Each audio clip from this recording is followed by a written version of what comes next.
வணக்கம். இப்போ திரௌபதின்னு ஒரு படம் ரிலீஸ் ஆகிருக்குது. அந்த படம் 2 வகையான கருத்துக்களை சொல்லிக்கிட்டு இருக்காங்க. படம் எப்படி வேணாலும் இருக்கட்டுங்க. படத்தை பற்றி நம்ம போய் பார்த்துக்குருவோம், நேராக பார்த்துக்குருவோம், நம்ம கருத்தையும் சொல்லுவோம். ஆனால் இந்த படம் இப்படி ஓடிக்கிட்டு இருக்கப்போ ஒருத்தர் என்கிட்ட கேட்டார், உண்மையிலேயே திரௌபதின்னா யாருங்க? திரௌபதி யாருன்னு கேட்டிங்கன்னா, உங்களுக்கு புராண கதை மகாபாரதத்தில் வரக்கூடிய கதை தெரியணும்.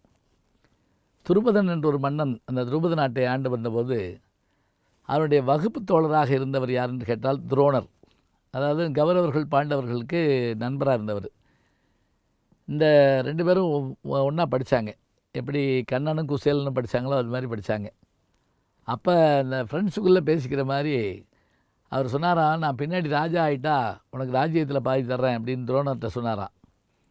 சொன்னபடியே துருபதன் துருபத நாட்டுக்கு அரசன் ஆகிட்டார். இந்த துரோணர் பாவம் அவரை திருமணம் பண்ணிக்கிறார். அந்த காலத்தில் ரசிகள்லாம் திருமணம் பண்ணிக்கிறாங்க. ஒரு குழந்தை பிறகுது. அவன் தான் அஸ்வத்தாமன். இவருக்கு ரொம்ப வறுமை, இவரை ஆதரிக்க ஆள் இல்லை. அப்போ குழந்தைக்கு பால் கூட கிடைக்கல. முதல்ல அவர் செஞ்ச வேலை என்னென்னா, மாவை கரைச்சி பாலாக ஊற்றுறாங்க. முதல்ல புட்டிப்பால் சாப்பிட்ட ஒரே ஆள் அஸ்வத்தாமன் தான். இப்போ அந்த அம்மா சொல்லிச்சான், இந்த நாட்டு மன்னன் உங்கள் வகுப்பு தோழர்னு அடிக்கடி சொல்லுவீங்களே, நீங்கள் போய் அவர்கிட்ட வேற ஒன்றும் கேட்க வேண்டாம், ஒரு பசுமாடு மாத்திரம் வாங்கிட்டு வாங்க, நம்ம பிள்ளைக்கு பால் கொடுப்போம் அப்படின்னு சொல்லிச்சான். இவரும் சரின்ட்டு நம்ம நண்பர் தானன்னு போயிருக்காரு. போனால் அந்த மன்னன் என்ன பண்ணானா, சாய் பழைய ஞாபகத்தில் வந்துட்டான் போட்டிருக்குவேன், பாதி ராஜ்யம் கேட்கறதுக்கு அப்படின்னு சொல்லிட்டு, நீ யார் அப்படின்னு இருக்கான். என்னப்பா நம்ம 2 ஒன்றா படிச்சுமே, அதெல்லாம் வச்சுக்கிட்டு பேசிட்டு வராத, போ வெளியே போ. இல்லைப்பா ஒரு பசுமாடு கேட்ப, அப்படியே பாதி ராஜ்யம் கேட்க பார்க்குறியா? கிடையாது, போன்னு சொல்லி அவமானப்படுத்தி அனுப்பிட்டான். வருத்தத்தோடு வந்தவர் மனைவியை கூட்டிகிட்டு பிள்ளையை கூட்டிகிட்டு பசியோடு வர்றாரு. அப்போ தான் பீஷ்மரை சந்திக்கிறார். பீஷ்மர் இவருடைய பெருமையெல்லாம் தெரிஞ்சு பாண்டவர்களுக்கும் கௌரவர்களுக்கும் ஆசிரியராக நியமிக்கிறார். அப்போ அந்த மாணவர்களில் 100 பேர் ப்ளஸ் 5 105 பேரில் அர்ஜுனனை தேர்ந்தெடுக்கிறாருங்க. அர்ஜுனனை தேர்ந்தெடுத்து அவனை பிரமாதமான ஒரு வில்லாளியாக மாற்றார். அப்போ குருதட்சணை என்னன்னு கேட்பாங்க. அப்போல்லாம் குருவுக்கு பணம் கொடுக்கணும், தட்சணை கொடுக்கணும். என்னை அவமானப்படுத்தின அந்த துருபதன் மன்னனை தேர்காலில் கட்டி இழுத்து வரணும்னு சொல்லி ஒரு வேண்டுதல் வைக்கிறார், ஆணையிட்டார். நல்லா சொன்னான். உடனே அர்ஜுனன் இதோடு கிளம்புறான். போய் துருபத மன்னனை ஜெயிச்சு தேர்காலில் கட்டுறது தான் 2 வகை சொல்லுவாங்க. தேரை ஓட்டிகிட்டு வரப்போ பின்னாடி கட்டி தரையில் இழுத்துட்டு வர்றது ஒன்று, சக்கரத்தில் கட்டிட்டு சுத்த விடுறது. அப்படி கொண்டு வந்து போட்ட உடனே இப்போ துரோணர் சொன்னாரா துருபதனை பார்த்து, எந்திரி, நானும் நீ ஒன்றா படித்தோம் இல்லையா, நான் உன்ட்ட பசுமாடு தான் கேட்டு வந்தேன், நீ தரமாட்டேன்ட்ட.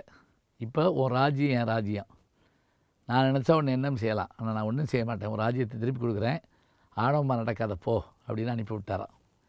போன மன்னன் ரொம்ப அவமானத்தில் ஒரு யோசனை பண்ணான், இந்த துரோணரை அழிப்பதற்கு ஒரு ஆம்பளை பிள்ளை பெறுவேன், என்னை தேர்காலில் கட்டி எழுதிட்டு போனான்ல அர்ஜுனன், அவனுக்கு கொடுப்பதற்கு ஒரு பெண் பிள்ளை பெறுவேன் அப்படின்னு சொல்லி பெரும் யாகம் நடத்துகிறானான்.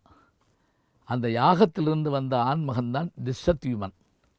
அந்த திஷ்டத்யுமன் தான் துரோணருடைய தலையை வெட்டுறவன்.